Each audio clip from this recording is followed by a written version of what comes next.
할렐루야. 하나님의 은혜가 오늘도 함께하기를 간절히 바랍니다. 오늘은 이 다윗의 맞쓰길이라고 되어 있어요. 이 맞쓰기라는 이 뜻을 아래에서 설명을 해놨죠. 교훈이라고 하는 표현을 썼어요. 다윗이 주는 교훈이다라는 거죠. 자, 먼저 1절에 보니까 허물의 사함을 받고 자신의 죄가 가려진 자는 복이 있도다 라고 표현했어요. 허물의 사함, 죄가 가려진 자. 허물이라고 하는 것은 뭔가 부족한 부분이죠. 혹은 하나님 앞에 온전치 못한 부분이죠. 이런 것을 사함을 받는다, 용서를 받고 한 사람이 복이 있는 거다. 또 자신의 죄가 가려진 자, 이게 가려졌다라고 하는 것은 씻겨졌다라는 의미예요. 죄가 씻김을 받았다라고 했는데 이러한 사람이 복이 있다는 거예요. 바로 이것이 다윗의 깨달음이고 다윗의 교훈이에요. 여러분, 정말로 복된 사람은 누구인가요? 무엇이 복이 있는 거예요? 우리는 보통 복 그러면은 오복이라고도 우리가 이게 표현을 하고, 그래서 복 있는 사람은 많이 가진 것, 혹은 건강한 것, 자녀가 잘 되는 것, 형통한 것, 이런 것들을 전부 다 복이 있다라고 표현하죠. 그런데 오늘 성경에 보니까는 진짜 복 있는 사람은 누구냐? 바로 죄가 용서함을 받은 사람이 복 있는 거다라는 거예요. 죄를 용서받은 사람이 복 있는 사람이다. 왜 그럴까요? 바로 이 죄의 문제가 우리 인생의 최대의 문제예요. 죄 때문에 죽음이 오잖아요. 죄 때문에 죽음이 올 뿐만 아니라 멸망을 길을 가게 되잖아요.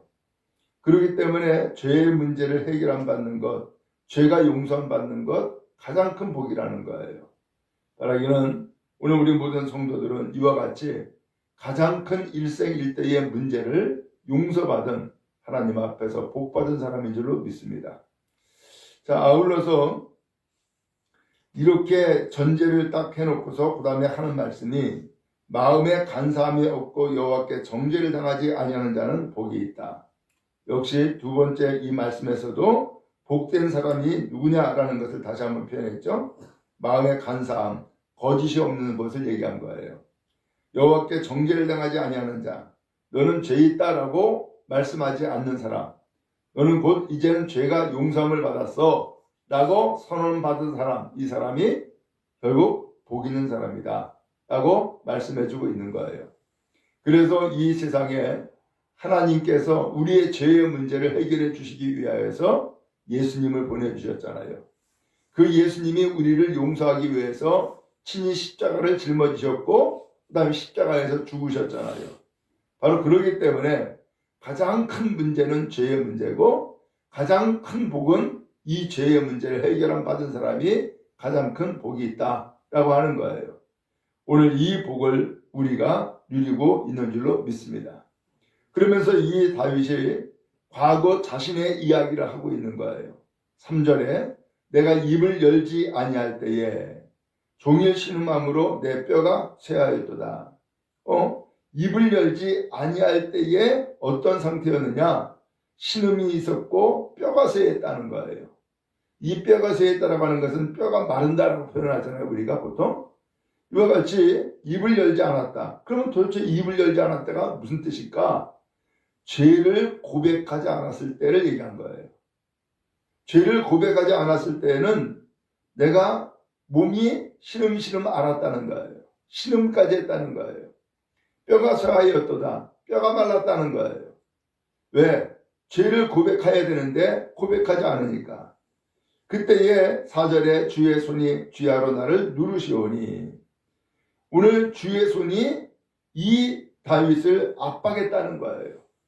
종일 눌렀다고 하는 것은 짓눌렀다는 얘기죠.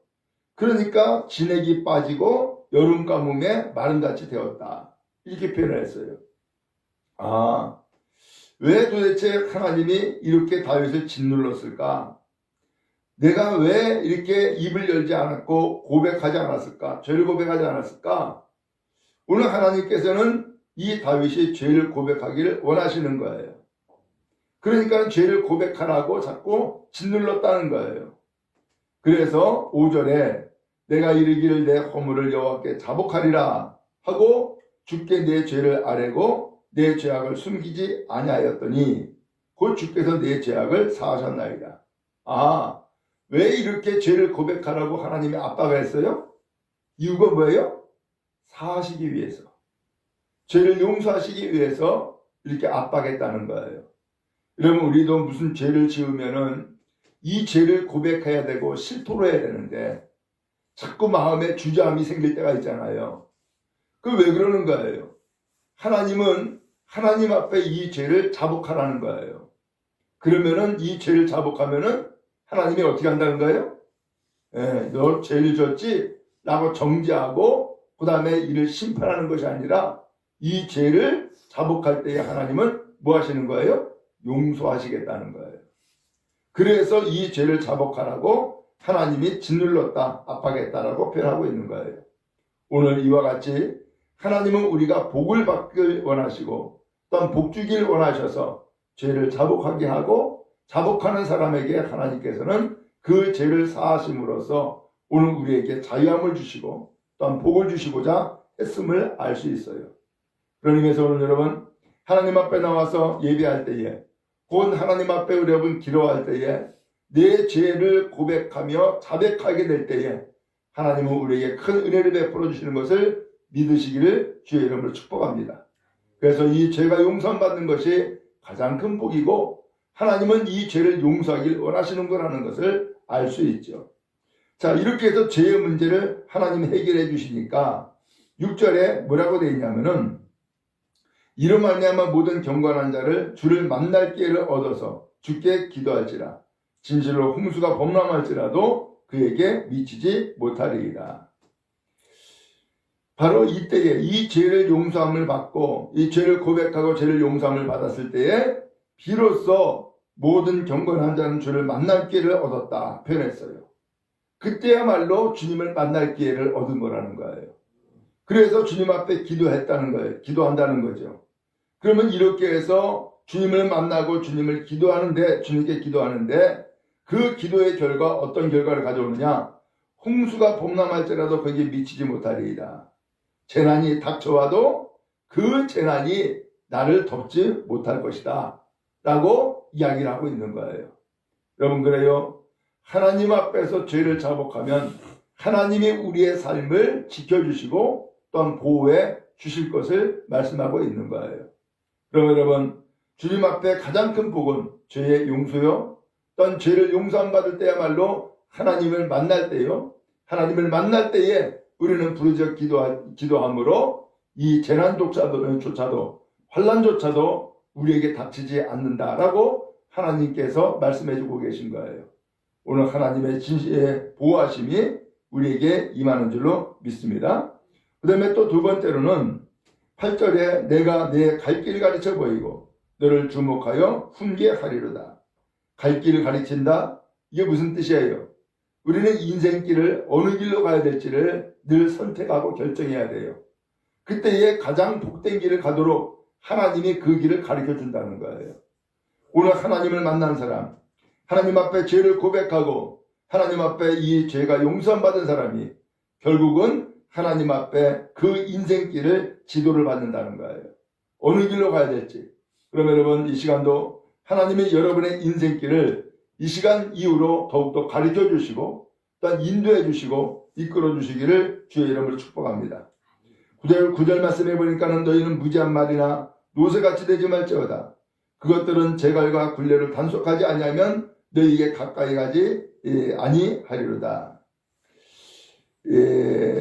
말이나 노새같이 되지 말라는 거예요. 이 말이나 노새는 어떻게 해요? 재갈을 물리죠. 굴레를 씌운단 말이에요. 그래가지고서 결국은 끌고 간단 말이에요. 근데 그렇게 재갈 물리고 그 다음에 굴레로 단속해야만 비로소 말 듣는 그런 짐승되지 말라는 거예요. 오늘 하나님의 말씀을 잘 듣고 그 말씀을 따르면 이 요새나 말과 같이 되지 아니하고 그리고 하나님의 말씀에 순종하면서 나아가게 된다라는 것을 말씀해 주고 있는 거예요. 우리의 인생은 말이 되지 말고 노새가 되지 말라고 말씀하고 있어요. 오늘 우리의 인생길에 하나님께서 오늘 우리에게 재갈을 물리지 않아도 오히려 하나님의 말씀을 잘 듣고 하나님을 따름으로 복된 인생이 되어질 줄로 믿습니다. 결과적으로 10절에 보니까는 악인에게는 많은 슬픔이 있지만 여호와를 신뢰하는 자에게는 인자심이 두른다. 인자는 하나님의 사랑이죠. 하나님의 사랑이 너를 둘러친친다. 마지막 11절에 너희 의인들아 여호와를 기뻐하며 즐거워할지어다. 마음이 정직한 너희들아 다 즐거이 외칠지어다. 결국에 가서는 오늘 하나님 앞에 죄를 용서함 받고 또한 하나님께서 그 길을 그 인생길을 지도하시는 하나님께서 오늘 우리를 참으로 의인으로 인정하시고 의인으로 인정받은 이 백성들에게 다윗은 이야기하는 거예요. 여호와를 기뻐하며 즐거워할지어다. 마음이 정직한 너희들아 즐거이 외칠지어다. 하나님을 기뻐하고 하나님을 즐거워하라고 선포하고 있어요. 말하기는 오늘 가장 복된 인생은 누구예요? 죄가 용서받은 사람이 복된 인생이고 또한 우리의 인생길을 지도를 받는 것이 가장 복 있는 길인 줄로 믿습니다. 그러기에 우리의 죄를 용서하시고 우리의 인생길을 지도하시는 하나님 그분을 기뻐하고 그분을 즐거워하라고 다윗은 선포하고 있어요. 오늘도 이 말씀을 다시 한번 우리가 힘입고 요 하나님을 기뻐하고 즐거워하는 복된 인생 모두가 살아갈 수 있기를 주의 이름으로 축복합니다.